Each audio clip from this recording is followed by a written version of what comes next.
எல்லாருக்கும் வணக்கம். Cheese kitchen click பண்ணதுக்கு ரொம்ப நன்றி. இன்றைக்கி சீஸ் கிச்சன் சேனலில் வந்து ஒரு சால்னா ரெசிபி தான் பார்க்க போகிறோம். சோயாவில் சால்னா வந்து ரொம்ப டெலிஷியஸாக இருக்கும். ஸோ இந்த சால்னா வந்து நீங்கள் நிறைய டிஷ்ஷஸ்க்கு ஒரு சைட் டிஷ்ஷாக யூஸ் பண்ணலாம். இட்லி, தோசை, சப்பாத்தி, பரோட்டா, இடியாப்பம் இந்த மாதிரி நிறைய டிஷ்ஷஸ்க்கு இது வந்து சூப்பராக இருக்கும். ஆஸ் வெல் அஸ் இது வந்து ஒரு ப்ரோட்டீன் ரிச் டிஷ். ஸோ இந்த டிஷ்ஷை எப்படி செய்கிறதுன்னு பார்க்குறதுக்கு முன்னாடி மறக்காம சீஸ் கிச்சனுக்கு சப்ஸ்கிரைப் பண்ணுங்கள், லைக் பண்ணுங்கள். உங்கள் நண்பர்களுக்கும் சோயா சால்னா வீடியோவை ஷேர் பண்ணி விடுங்க. இப்போ வாங்க வீடியோக்குள்ளே போகலாம். சால்னாக்கு சில இன்க்ரீடியன்ஸை வந்து நான் அரைச்சிக்க போகிறேன். ஸோ அதுக்கு வந்து ஃபஸ்ட்டு மிக்சியில் துருவின தேங்காய் சேர்த்துருக்கேன். அதுக்கப்புறம் முழு பெப்பர் சேர்க்குறேன், சோம்பு சேர்க்குறேன், பொட்டுக்கடலை, கிராம்பு, பட்டை, கல்பாசி, கேஷ்யூ. இதுக்கப்புறம் நீங்கள் கசகசா சேர்த்துக்கலாம்.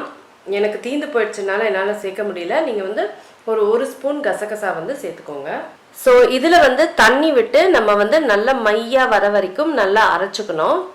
கடாயில் ஆயில் சேர்த்துக்கிறேன்.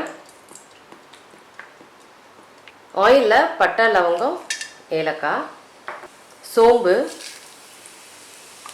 அதோடைய வந்து வெங்காயம், பச்சை மிளகாய், அப்புறம் நிறைய கருவேப்பிலை. எல்லாத்தையுமே வந்து நம்ம நல்லா ஃப்ரை பண்ணிக்கணும்.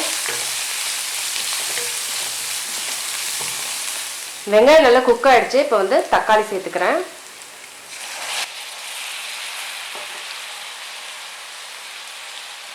அதோட கல்லுப்பு,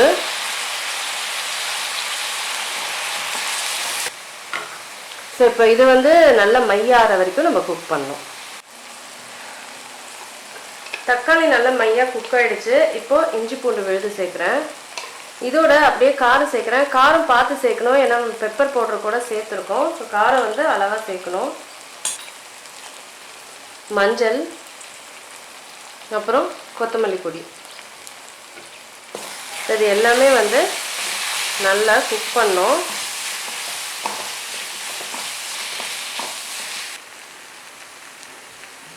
இதோட கொஞ்சம் தண்ணி சேர்த்துக்கிறேன். நான் அடி பிடிச்சிரும். ஸோ அதனால் கொஞ்சம் தண்ணி சேர்த்துட்டு நான் வந்து இதை குக் பண்ண விட போகிறேன்.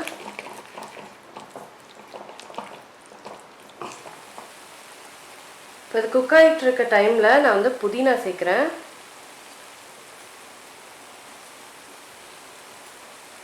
அப்புறம் கஸ்தூரி மேத்தி,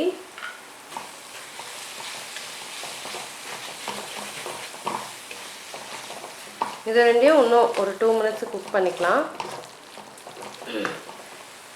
இப்போ நல்லா குக் ஆகிடுச்சு எல்லாமே. இப்போ அரைச்சோம் இல்லைங்களா, அதை வந்து சேர்த்துக்கிறேன். இப்போ எந்த அளவுக்கு இதில் தண்ணி வேணுமோ அதை வந்து நம்ம ஆட் பண்ணிக்கலாம். ஸோ தண்ணி நல்லா ஆட் பண்ணிட்டேன். ஸோ இது வந்து கொஞ்சம் கொதி வரணும். இப்போ கொதிக்க ஆரம்பிச்சிருச்சு. இப்போது நான் வந்து சோயா சேர்க்குறேன்.